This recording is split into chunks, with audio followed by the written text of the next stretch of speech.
Vamos a leer nuestro texto clave en Efesios, capítulo 3, versículo 21. Dice así: a Él sea gloria en la Iglesia, en Cristo Jesús, por todas las edades, por los siglos de los siglos. Amén. Estamos cerca de terminar el libro de Efesios, así que si todavía no lo aprendió en la semana, memorícelo, Efesios 3, 21.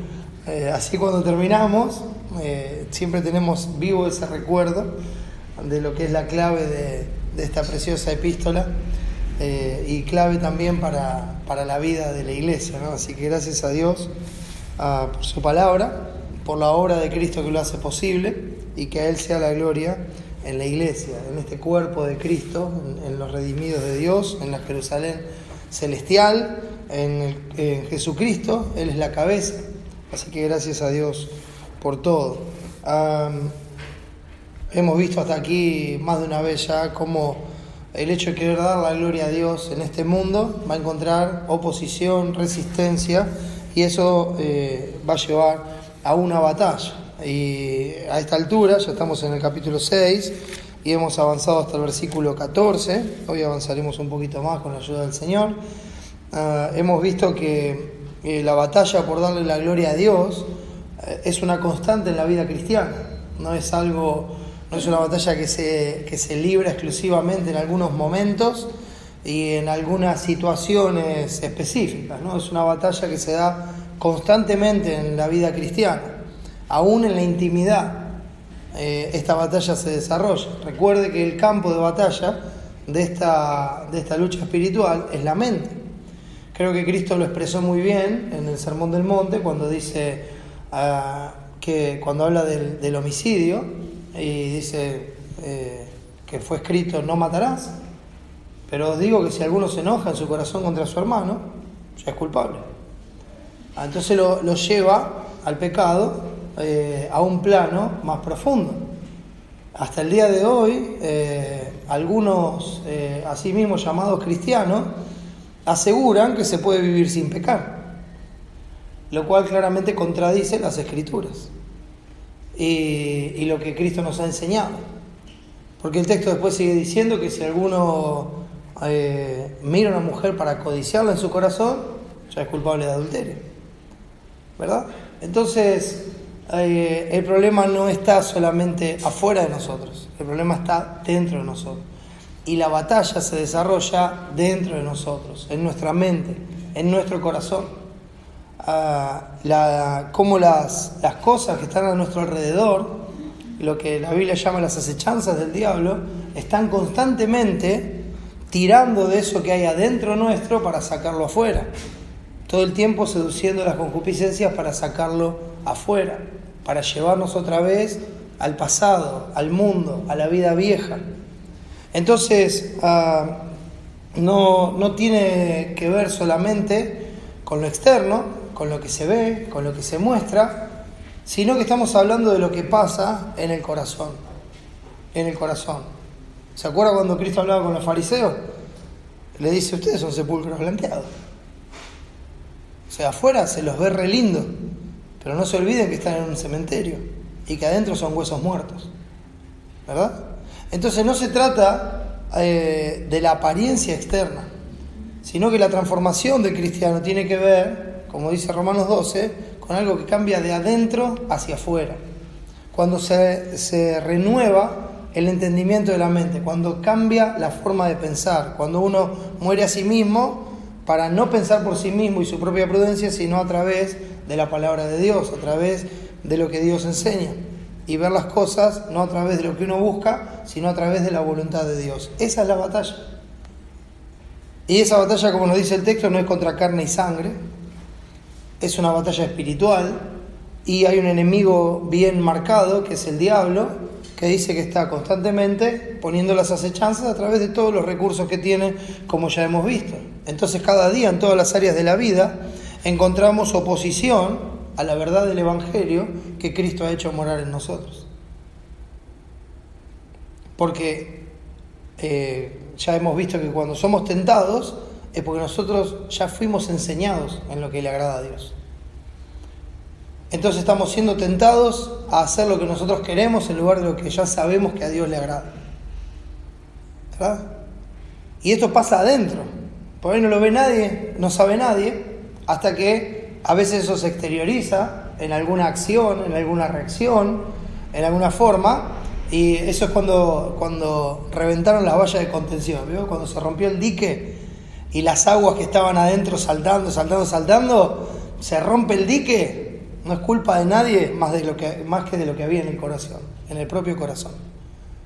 Entonces cuando salió es porque estaba adentro, saltando para todos lados. Y cuando se rompió la contención de esa hipocresía religiosa a la que acudimos por naturaleza, entonces sale lo que hay adentro del corazón. Esa es la batalla. La batalla es ahí adentro, para mortificarlo adentro y que no llegue a las acciones. Pero no por hipocresía o por simulación, sino por convicción en la verdad y por amor a Cristo.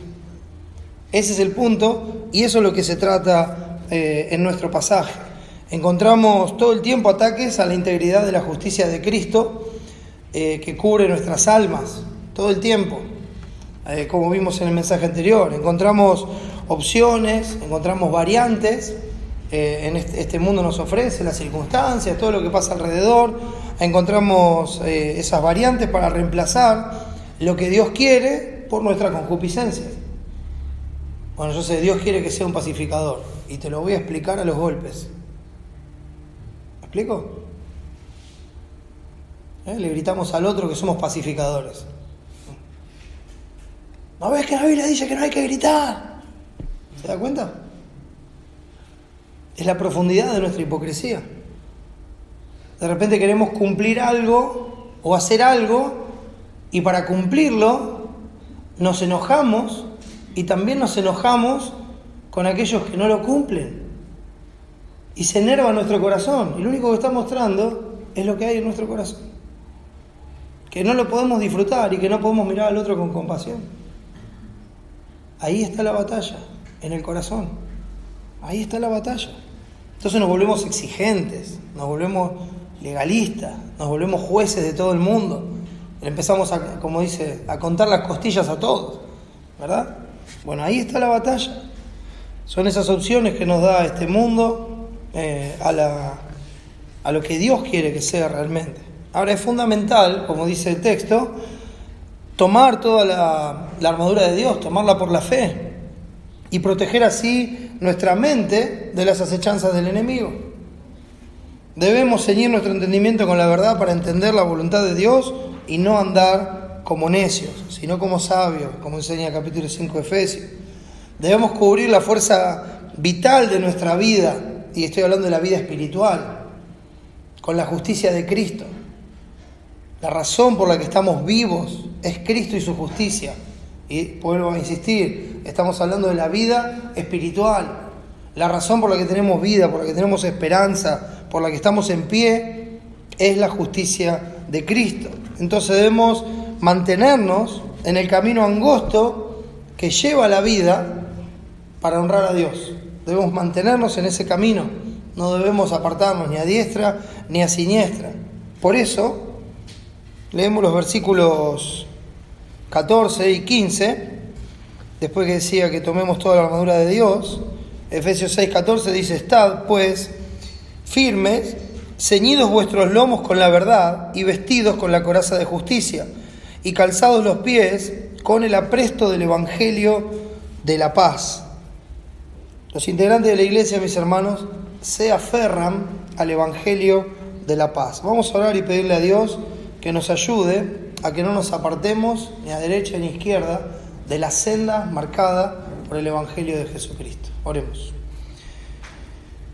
Padre, gracias por Jesús, gracias por reunirnos en tu nombre, gracias por dejarnos tu palabra, gracias por darnos tu espíritu, gracias porque sabemos que nos escuchas por los méritos de Cristo, y gracias, Padre, porque contestas aquello que pedimos conforme a tu voluntad. Y lo que queremos ahora es crecer en la gracia y el conocimiento de nuestro Señor Jesucristo. Queremos disfrutar de ti, Señor, disfrutar de nuestro Salvador. Queremos conocer más y más tu evangelio. Queremos entender tu voluntad y queremos darte la gloria. Necesitamos tu ayuda, necesitamos tu gracia, tu fortaleza, tu sostén, tu justicia, todo lo que nos has dado en Cristo. Ayúdanos a verlo en tu palabra, ayúdanos en este tiempo, ayúdanos a disfrutarlo, danos la gracia para vivirlo, para que no nos apartemos, Señor. Te ruego por aquellos que no te conocen, que huyen de ti, Señor, que en tu gracia y misericordia los salves, los traigas a ti, que los hagas tus hijos y que los hagas también un testimonio de tu gloria. Padre, ayúdame a compartir tu mensaje. Dame sabiduría de lo alto, Padre. Gracias por este tiempo una vez más, en el nombre de Jesús. Amén.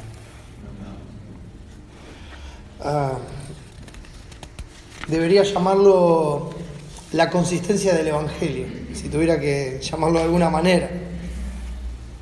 ¿Recuerdan Tito 2, 11 hasta el 14? Pablo le está diciendo a Tito que hay hombres necios, profesan conocer a Dios, pero con sus hechos lo niegan, siendo reprobados y en todas sus obras, ¿verdad? Entonces ellos dicen que conocen a Dios, pero después actúan como si no conocieran a Dios. Entonces con sus hechos los niegan. Y le dice, pero tú habla lo que está de acuerdo con la sana doctrina.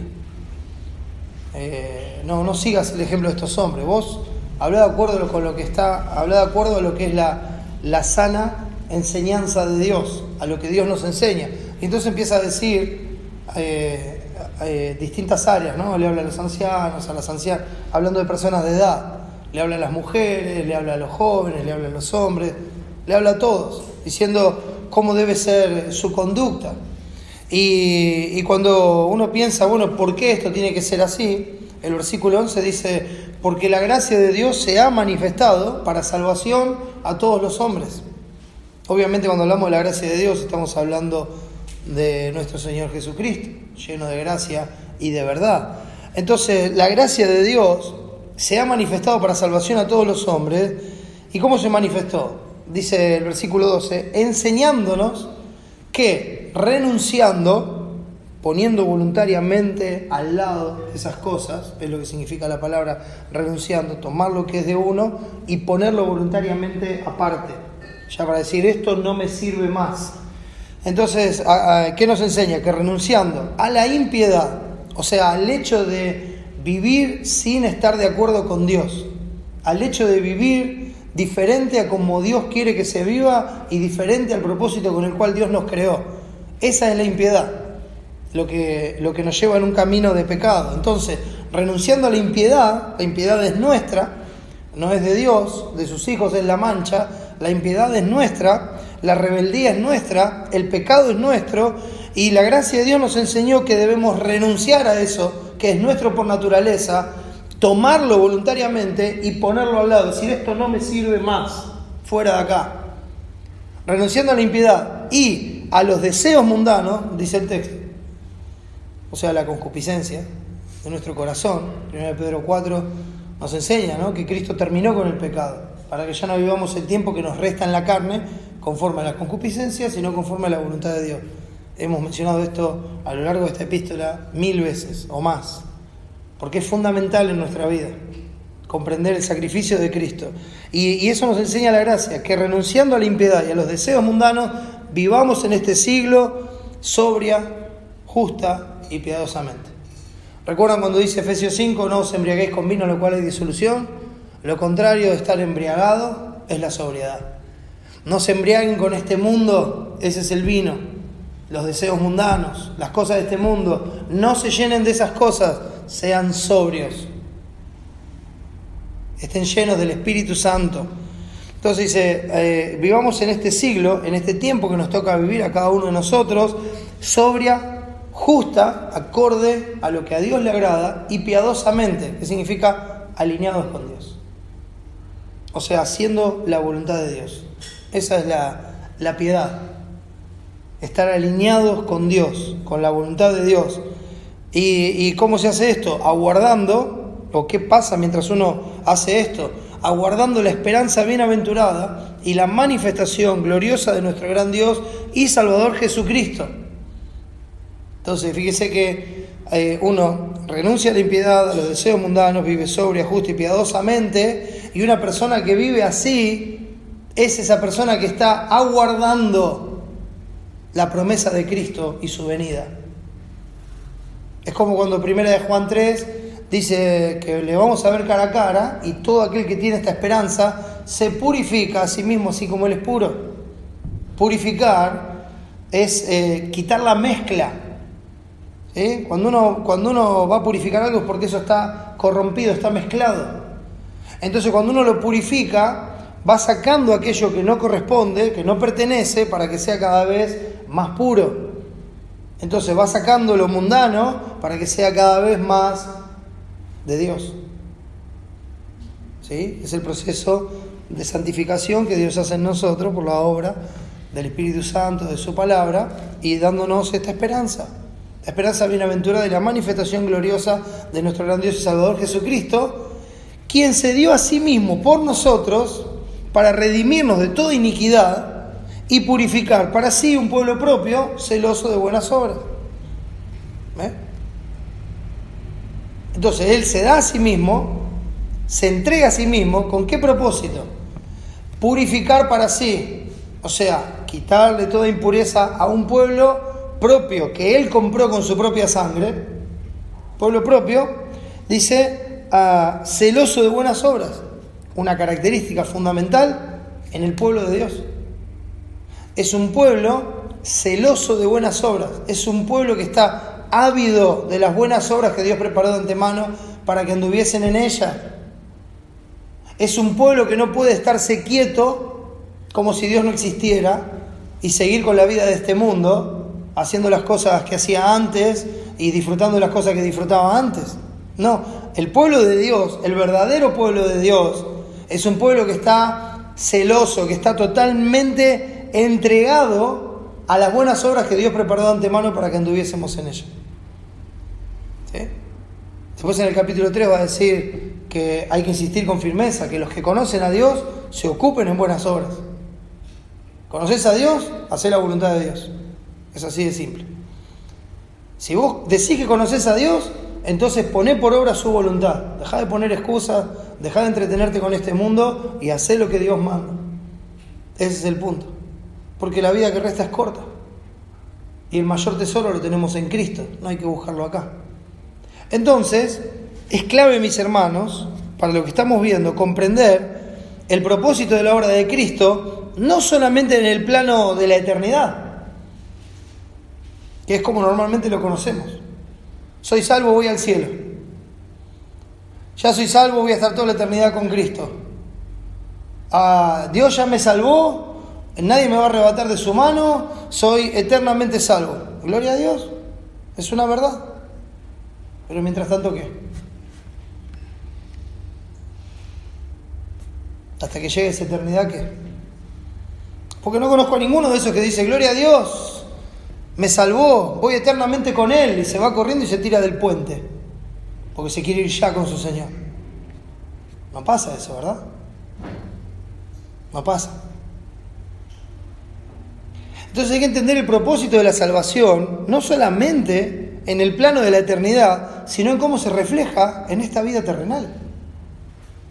Dios no hace las cosas incompletas. Hace poco tiempo atrás el pastor Cristian compartía cómo Dios hace las cosas completas. No es solamente una parte. Bueno, ya sos mío por la eternidad, tranquilo, haz lo que quieras en esta vida. No es así. Sos mío por la eternidad. Y por eso, y por esa esperanza que tenés, vas a vivir de esta manera. Hermano, hermana, Dios no solamente lo salvó, sino que Dios le dice cómo usted tiene que vivir. Por favor, hermano, hermana, preste mucha atención a esto, porque Él nos dice cómo debemos vivir. Y no hay nada librado al azar, ni a nuestros propios deseos. Él nos dice cómo debemos vivir, cómo debemos andar, qué debemos hacer y qué no debemos hacer. Está bien marcado. Tiene que saberlo. Usted es un siervo, usted es un esclavo. Ya hablamos de esto. Somos esclavos por amor. Amamos a nuestro Señor, nos quedamos voluntariamente con Él porque sabemos que todo lo que tenemos lo hemos recibido de Él. Somos siervos sin agenda. La pregunta es, Señor, ¿qué quieres que haga? Y entonces estoy a la mañana en casa y tengo una situación, Señor, ¿qué quieres que haga? Y tengo que tomar una decisión, Señor, ¿qué quieres que haga? Y salgo de casa y justo se me escapó el colectivo y voy Señor, ¿qué quieres que haga?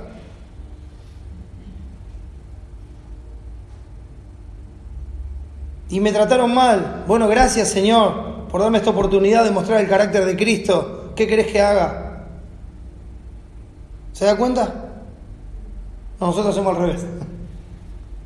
Nosotros hacemos al revés. Yo quiero honrar a Dios, pero mirá lo que me hizo. Sacó lo peor de mí. Ok. Ok. Es la misma historia de Adán en el huerto, ¿verdad? La mujer que me diste. Excusas, no confesión de pecado. Lo que sacó es lo que había adentro. Y eso es lo que hay que limpiar. Y Dios te lo está mostrando. Para que lo saques definitivamente. No para que siga saliendo cada tanto. Para que lo saques definitivamente. Para que lo mortifiques. Para que seas una nueva criatura en Cristo. El plano terrenal, mis hermanos, es muy importante. Nosotros hemos aprendido de Cristo, como dice el capítulo 4, cuando dice que no tenemos que andar como los gentiles que andan en la vanidad de su mente, que se entregaron a la lascivia. Dice, pero ustedes no aprendieron así de Cristo. Efesios 4:20. Ustedes aprendieron otra cosa de Cristo. Y nosotros hemos aprendido de Cristo, que es la gracia de Dios manifestada, a andar en este mundo en santidad y amor. Mire la vida de Cristo. ¿Cómo anduvo Cristo? Apartado de este mundo para vivir para Dios. Apartado de su propia voluntad para hacer la voluntad de Dios, viviendo en santidad y en amor a Dios sobre todas las cosas, y por ese amor a Dios nos amó a todos los demás, y ese amor a Dios lo llevó a agradar en todo a Dios, haciendo su voluntad, cumpliendo lo que está escrito. No he venido para abrogar la ley, yo he venido para cumplirla. Él vino a hacer lo que Dios dijo que tenía que hacer. Todo lo que está escrito de mí tiene cumplimiento, dijo el Señor. Y nosotros debemos hacer lo que Dios dice que tenemos que hacer. La libertad cristiana, mis hermanos, es la libertad de la opresión del pecado, de la opresión de Satanás y de la opresión de la muerte, que no nos permitían buscar aquello que es bueno, que no nos permitían ir a la luz. Y cuando Dios nos hace libres de esa opresión, nos hace libres de esa esclavitud, para que nosotros ahora, librados de nuestros enemigos, les sirvamos. Para que ahora, librados de nuestros enemigos, voluntariamente le demos la gloria haciendo su voluntad. Entonces la libertad cristiana no es una libertad que tengo en Cristo para hacer y justificar lo que yo quiera, sino que es una libertad para amar a Dios y amar a mi prójimo. Porque ahí se resume toda la ley. Hemos aprendido de Jesús el precio de nuestro pecado contra Dios y el juicio que eso conlleva. ¿Nos lo enseñó Cristo? ¿Cómo nos enseñó Cristo esto? Bueno, siendo la vida de Jesucristo perfecta y agradable a Dios en todo, Él fue a la cruz a cargar con toda nuestra maldad y pagar el precio de nuestra redención, muriendo bajo la ira de Dios y sufriendo el castigo de nuestro pecado, o como Isaías dice, el castigo de nuestra paz. Y la resurrección es la prueba de que el juicio sobre el pecado, el juicio sobre nuestro pecado, fue sobre Él en la cruz del Calvario. Entonces nos enseñó que el pecado tiene un costo, que el pecado se paga, y que si el pecado no está pagado por Cristo en la cruz del Calvario, vos lo vas a tener que pagar eternamente. Vos tenés una deuda con Dios. Y si Cristo no la pagó, la vas a tener que pagar vos. Y déjame decirte que tu ofensa a Dios es una ofensa eterna contra un Dios que es eterno y santo. Y esa ofensa eterna merece un castigo eterno. Y si vos no le pagás tu deuda a Dios por la fe en Jesucristo, vos vas a pagar tu deuda. Es cuestión de tiempo. Viví esta vida como quieras. Pero le vas a ver cara a cara, es cuestión de tiempo. No hay nadie en este mundo, en esta vida, que no se muera, tarde o temprano. Vas a ver a Dios cara a cara. Y si tu fe no está en que Cristo pagó tu deuda, vos la vas a pagar. Pero me está asustando. No te estoy asustando, te estoy diciendo la verdad. Te estoy diciendo lo que Cristo vino a enseñarnos, lo que Él vino a decir. Porque no solamente nos dijo eso, sino que dice, arrepiéntanse y crean en el Evangelio. Vengan a mí y yo los voy a salvar eternamente. Yo consumé el pago de la deuda en la cruz del Calvario. Vengan a mí. Hay esperanza. No pienses en el temor, piensa en el amor de Dios. No vengas por temor diciendo, no quiero que me castigue, no quiero ir al infierno. No. Mira la grandeza del sacrificio de Cristo y ámalo por lo que Él es, por lo que Él hizo. Y cuando veas esa salvación tan grande, póstrate delante de Él y dile, Señor, ¿qué quieres que yo haga? ¿Cómo te sirvo? ¿Cómo hago tu voluntad? Enséñame a hacer tu voluntad porque tú eres mi Dios. Que tu buen espíritu me guíe a tierra de rectitud. Su sacrificio nos reconcilió con Dios, quitando el pecado de en medio para siempre y haciendo la paz con Él. Él quitó el pecado de en medio y nos llevó a estar en paz con Dios. Pero no solamente nos quitó la opresión del enemigo, sino que también nos hizo libres de su poder para que ahora podamos obedecer a la verdad y nos vistió con la justicia de Cristo en su resurrección para que podamos hacerlo. O sea, no solamente nos dice cómo hacerlo, sino que también nos dio la capacidad para hacerlo.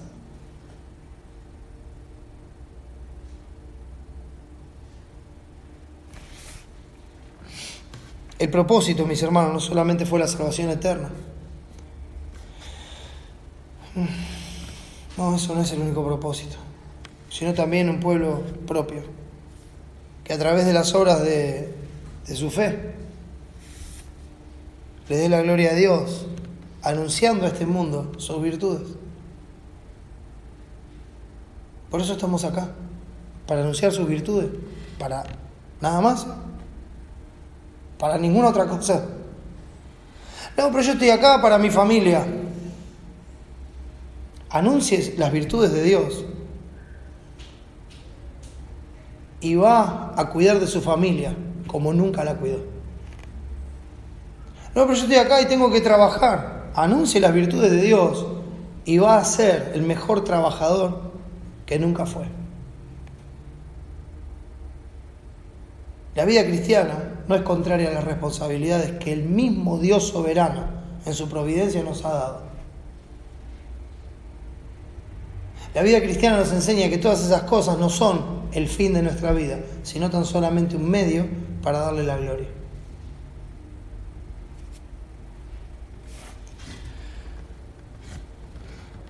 ¿Para qué me dejó Dios acá? Para que lo vean a Él en mí. Por eso somos la sal y la luz del mundo. ¿Para qué me dejó? Para que lo vean a Él en mí.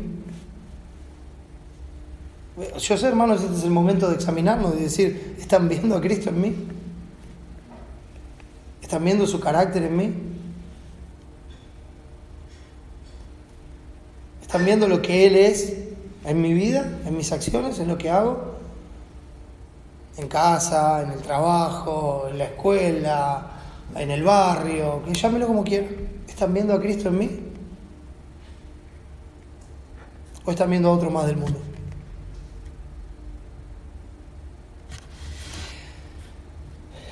Estamos acá para que nuestra vida refleje su carácter, su persona, para que refleje su poder para salvar. Nuestra vida tiene que mostrar eso, tiene que mostrar que el poder de Dios hizo posible que lo que éramos antes ya no lo seamos. Que la persona que conocieron ya no somos. Por el poder de Dios para salvar, no por nosotros. No porque ahora encontramos una buena religión que esta religión es buena, es consistente, es lógica, por eso ahora estoy haciendo las cosas así. No. Fue su poder para salvarme lo que hizo la diferencia. Él hizo una nueva criatura. No fue la religión, no fueron las reglas. Es la vida que Él nos dio en Cristo. Mi vida tiene que mostrar ese poder para librar que Dios tiene. Para librarnos de todas esas cadenas que antes nos ataban. De todo ese pecado en el cual antes nadábamos. Nos sacó de ahí, del lodo cenagoso, del pozo de la desesperación, y puso nuestros pies en la peña. Y lo hizo para que viva en este mundo, como veíamos en Tito, sobria, justa y piadosamente, alineado con su voluntad en todas las cosas, renunciando voluntariamente a mi concupiscencia, disfrutando de estar en paz con Dios. Antes éramos enemigos de Dios, ni siquiera nos interesaba. La mente puesta en la carne es enemistad contra Dios, dice Romano. Y así vivíamos. Pero hoy podemos disfrutar de estar en paz con Dios, de llamarlo a Dios papá, de saber que nos oye, que nos cuida, que todo lo ha ordenado para nuestro bien, para que seamos conformados a la imagen de Cristo, que todo lo dispone como una oportunidad para que le demos la gloria, y que nos ha dado su Espíritu como garantía y su palabra para que nos guíe como una antorcha que alumbra el lugar oscuro hasta que el día esclarezca. Gracias, Señor.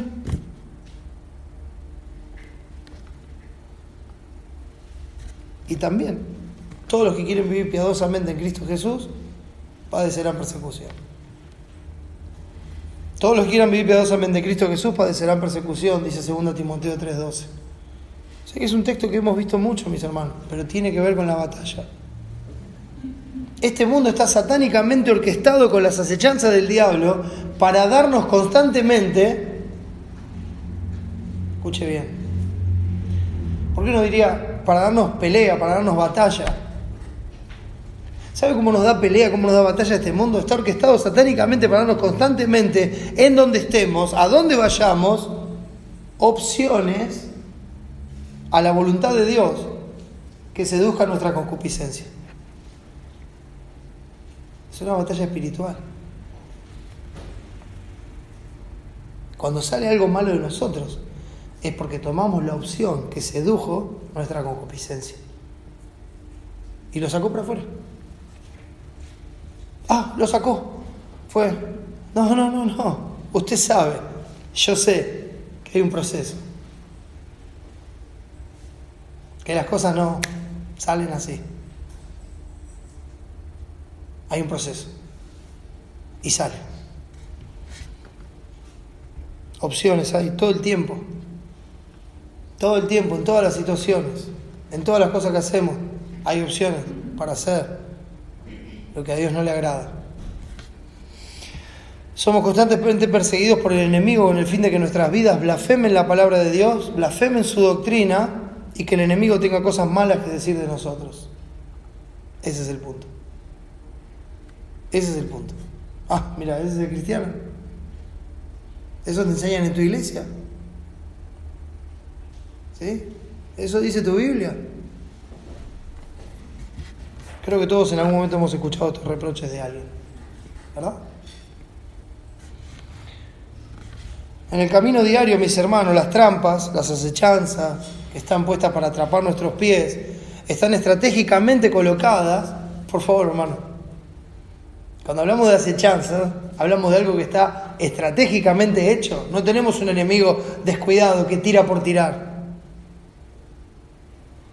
Tenemos un enemigo que está bien plantado y está todo el tiempo maquinando cómo atraparnos y cómo hacernos caer. Todo el tiempo. Entonces estas trampas que están para apresar nuestros pies están estratégicamente colocadas para hacernos deslizar hacia el error, para hacernos resbalar en el lodo del pecado y para mancharnos con él. Y llevarnos a caer de tal manera que la mugre de nuestro propio pecado nos tape completamente. Y que cuando nos vean a Dios. sino que vean nuestro pecado. Ahí tenés al cristiano.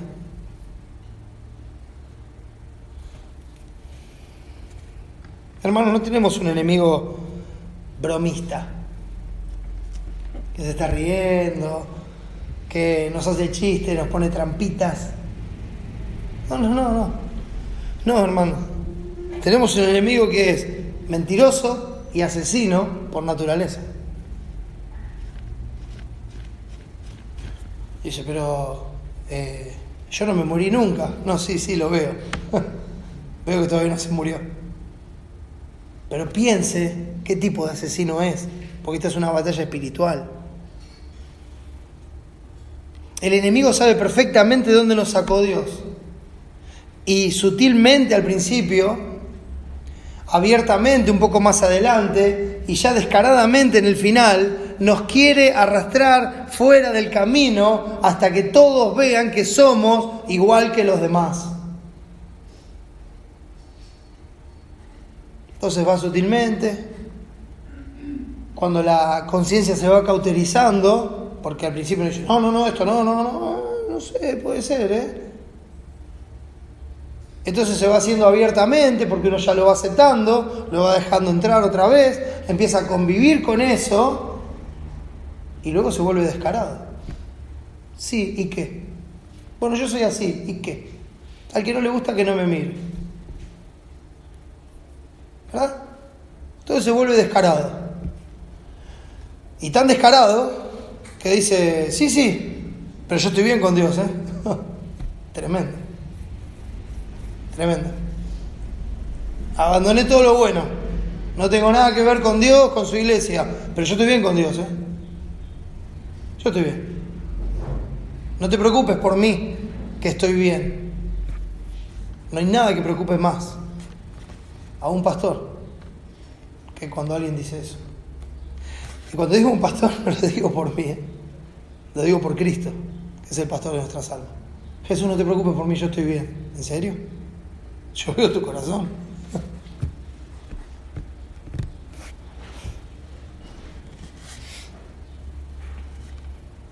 Lo que el enemigo quiere es que todos vean que no hay nada diferente.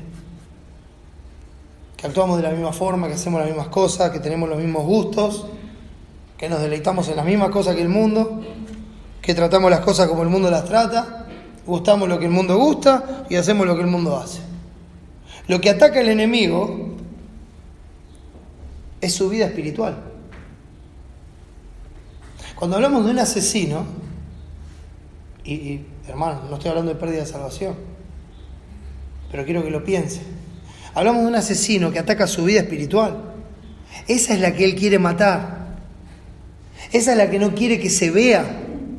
Y aunque el mundo no lo pueda distinguir, de esta manera, lo que quiere el enemigo es que nadie sepa que usted está en paz con Dios. Porque eso es lo que hace la verdadera diferencia. Entonces él quiere matar su vida espiritual. La quiere hacer desaparecer. Entiéndame bien. Quiere que no se vea. Quiere que parezca muerto. No importa si es un sepulcro blanqueado. Si es un sepulcro blanqueado, él está contento. Usted puede ser un perfecto religioso y usted puede tener suficiente evangelio para irse al infierno por toda la eternidad. Y él va a estar contento. Él va a estar contento. Porque lo que él quiere que muera es su vida espiritual.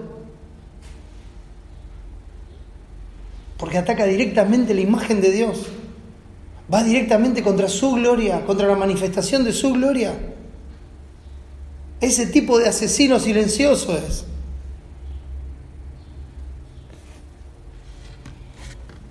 Porque cuando no hay paz con Dios, como dice Isaías 57, no hay paz, dijo mi Dios, para el impío. Su alma es como el mar en tempestad,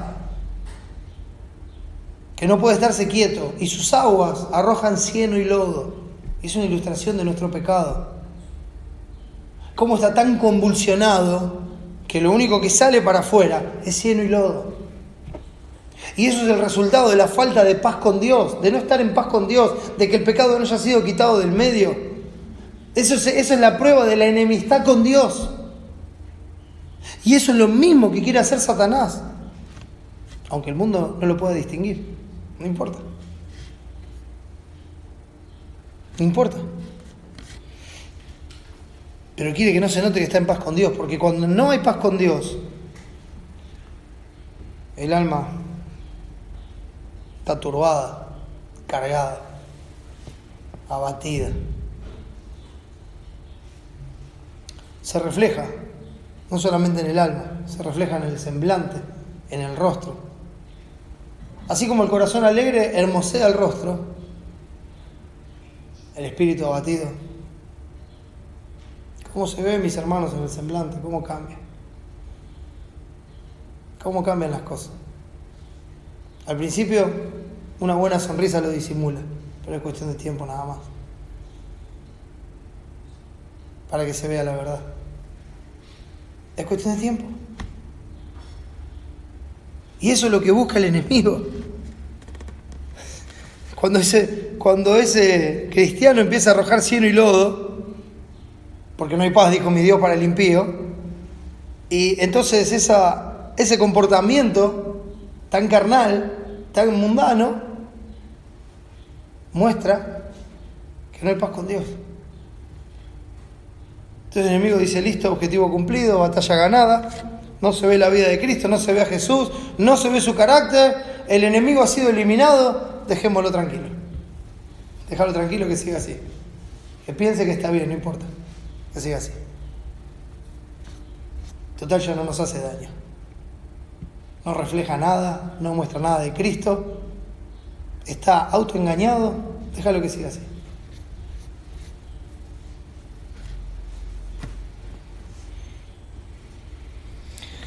Las trampas en el camino surtieron efecto, como dice Santiago, ¿no? Lo atrajeron, lo sedujeron, concibieron el pecado, dieron a luz el pecado, y el pecado se consumó y dio a luz la muerte. ¿De qué muerte habla Santiago? De la misma muerte que estamos hablando ahora. De la muerte de este asesino espiritual. Cuando nuestras vidas lucen como cuando estábamos muertos en delitos y pecados. Como cuando nuestras bocas y corazones hablan igual que cuando estábamos muertos en nuestros delitos y pecados. Como cuando nuestro deleite está en las mismas cosas que cuando estábamos muertos en delitos y pecados. ¿Está diciendo que un hijo de Dios perdió la salvación y que ahora? No, lo que estoy diciendo es que un hijo de Dios no puede vivir en ese estado. No estoy diciendo que un hijo de Dios pierde la salvación. Un hijo de Dios no puede vivir en ese estado. Mire, piénselo sencillamente. Si un hijo de Dios puede vivir en ese estado, lo que ese estado declara es que Dios no es Dios, que Dios no es todopoderoso, que es un padre falso, que no puede corregir a sus hijos, que no le importa y no los disciplina, y que no tiene ningún poder para limpiarlos y guardarlos sin mancha del mundo. Eso es lo que declara. Así como cuando su vida, en la voluntad de Dios, declara el carácter de Cristo y el Evangelio de la paz, de la misma forma, cuando no anda acorde a eso, está declarando todo lo contrario. Está trastornando, mejor dicho, está distorsionando, no trastornando, está distorsionando el carácter de Dios. Eso no puede pasar, porque Dios es un Padre perfecto, es un pastor perfecto, es un rey perfecto, que cuida a sus hijos, que los guarda, que los castiga para que no sigan en lo malo, que los reprende, que los corrige y los vuelve a traer al camino. Y por torpe que sean, no se van a perder del camino de santidad, porque Dios es Dios. Entonces un David puede pecar horriblemente, pero el sacrificio de Cristo, donde fueron remitidos sus pecados, lo va a volver a traer a Dios al camino, va a volver a restaurar el gozo de la salvación y otra vez va a anunciar la verdad a los pecadores con su vida. ¿Te das cuenta? Pero si permanece en ese estado, lo más probable, si permanece en ese estado y sigue en ese estado, lo más probable es que esa persona nunca conoció a Dios. Puede ser que haya sido un buen religioso, puede ser que haya tenido mucha influencia religiosa, pero si permanece en ese estado, por lo que Dios es, porque es un Padre perfecto que no permitiría eso jamás, si esa persona permanece en ese estado, lo que va a mostrar no es que perdió la salvación, sino que nunca la tuvo.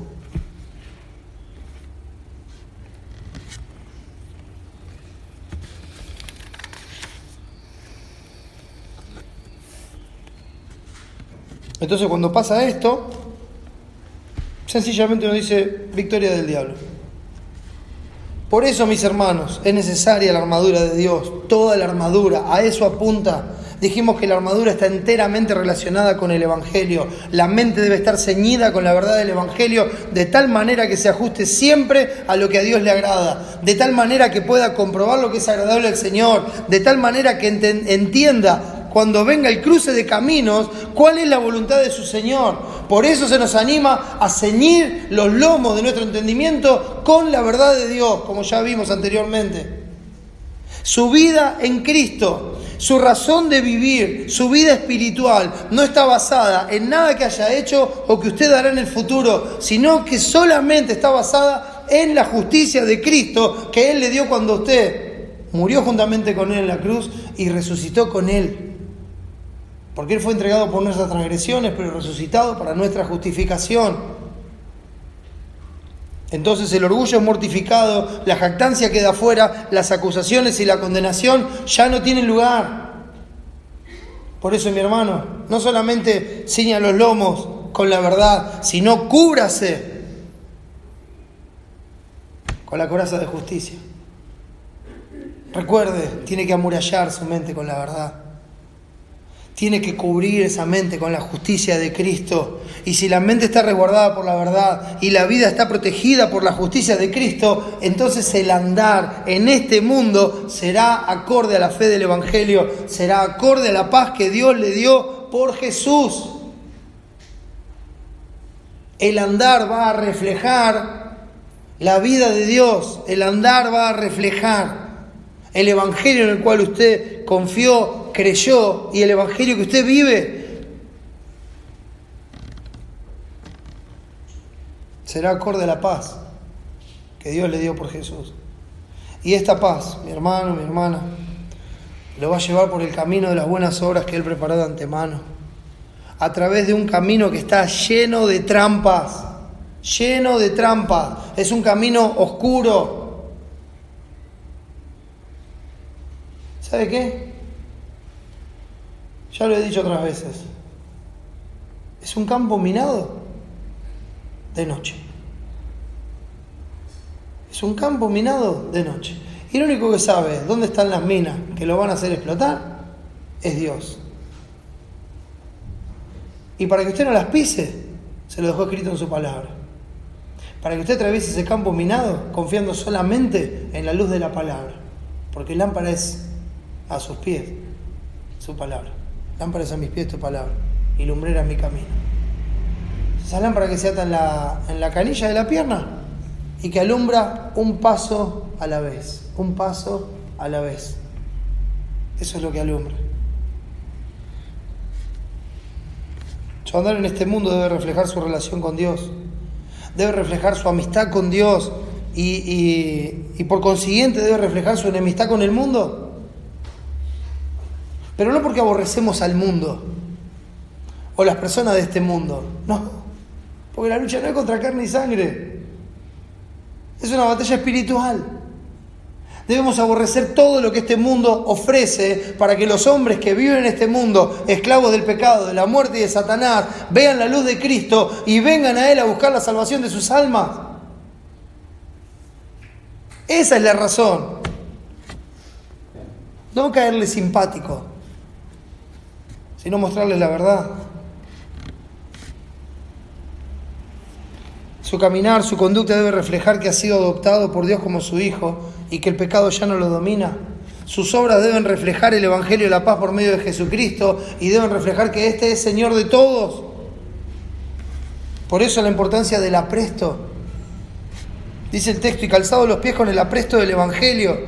Esa es la importancia del apresto, de la preparación, de la disposición. Eso es lo que significa el apresto. La palabra apresto, miren, en el griego es etoimasía. No tiene importancia, nadie lo va a andar diciendo por ahí, ¿verdad? Pero lo importante es lo que significa. Porque no solamente significa lo dicho anteriormente, preparación, disposición, sino que nos da la idea de una base firme, de un fundamento estable, de un cimiento sólido, de un lugar donde uno se afirma.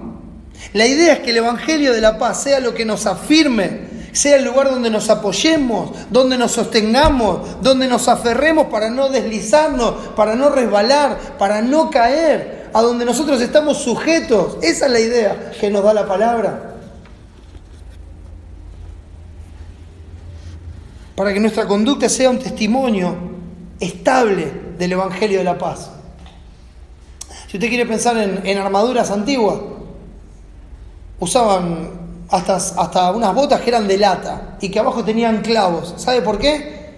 Para la lucha mano a mano, para poder clavarse en un lugar firme y no ser movido fácilmente, sino poder resistir los embates y defenderse. Eso es lo que hace el Evangelio de la Paz para nosotros. Nos da un lugar estable, firme, donde aferrarnos, donde apoyarnos, donde mantenernos estables,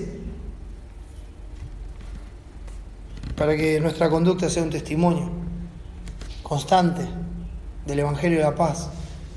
La definición de apresto en el diccionario, y algunos que andan por mi edad van a saber de qué hablo.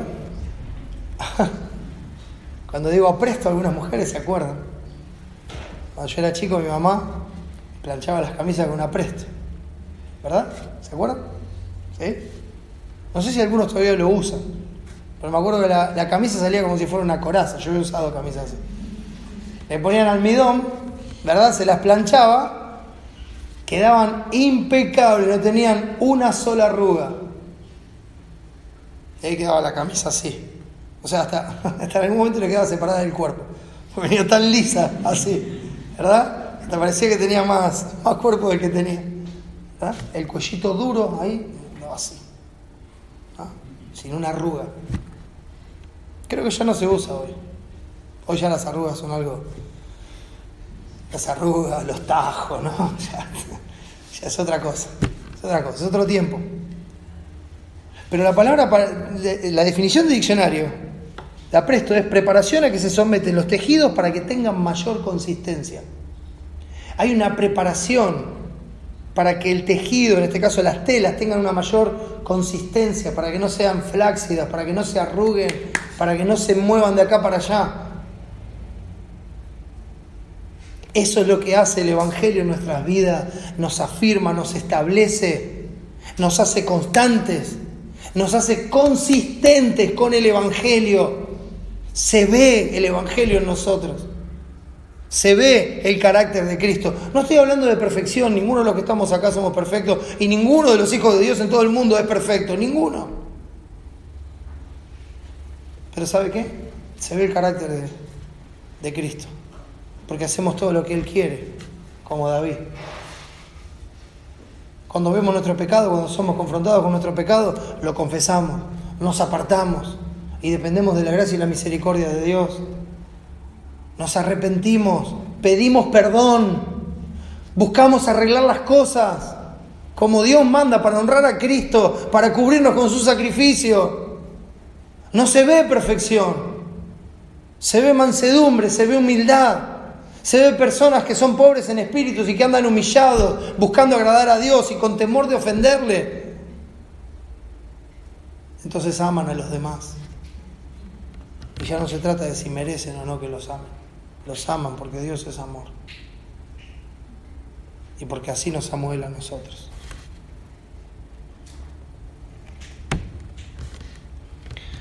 Debe haber una preparación previa para lograr esta consistencia. Como el apresto en las camisas, que no se logra sin preparación. Esto implica una preparación en el Evangelio de la paz, en el Evangelio de Jesucristo. Implica tiempo y dedicación para conocerlos y ser consistente con su enseñanza y con sus beneficios, como la esperanza, la fe y el amor. Una mente y un corazón preparados y resueltos a aferrarse al Evangelio y seguirlo en todo momento y en toda situación.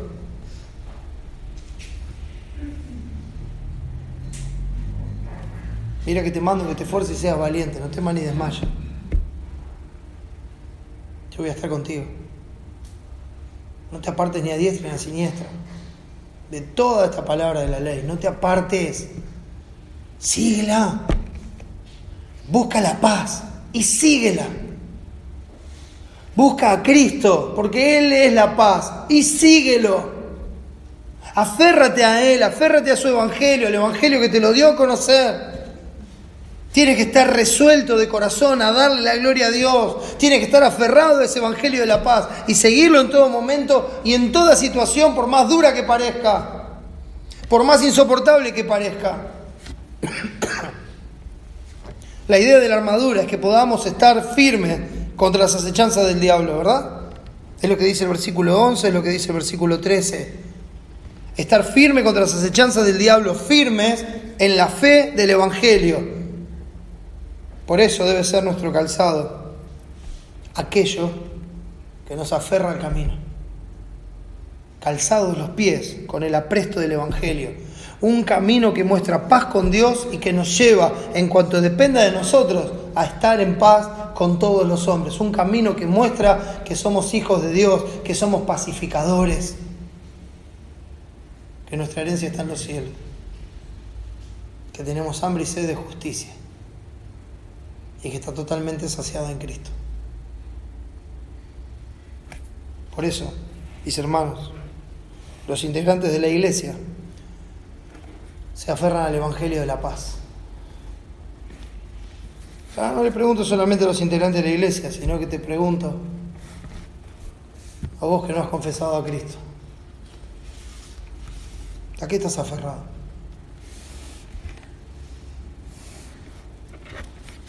¿Cómo vas a saldar tu deuda con Dios? ¿Crees que tenés con qué pagar? Mira, hoy es el día aceptable, hoy es el día de salvación. Cristo dijo, el que a mí viene yo no le echo fuera. Ven a Cristo, aférrate al Evangelio de la paz y Él te llevará en amistad con Dios. Él va a quitar tu pecado de en medio y te va a llevar a Dios para que vivas con Él.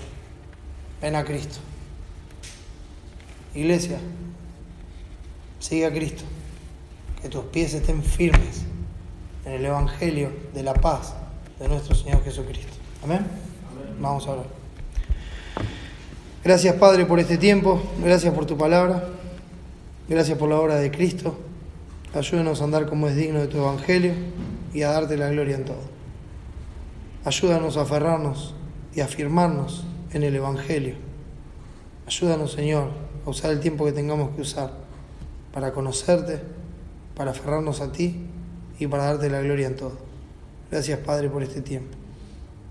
Gracias por todo. Salva a los que no te conocen. Lo rogamos en el nombre de Jesús. Amén.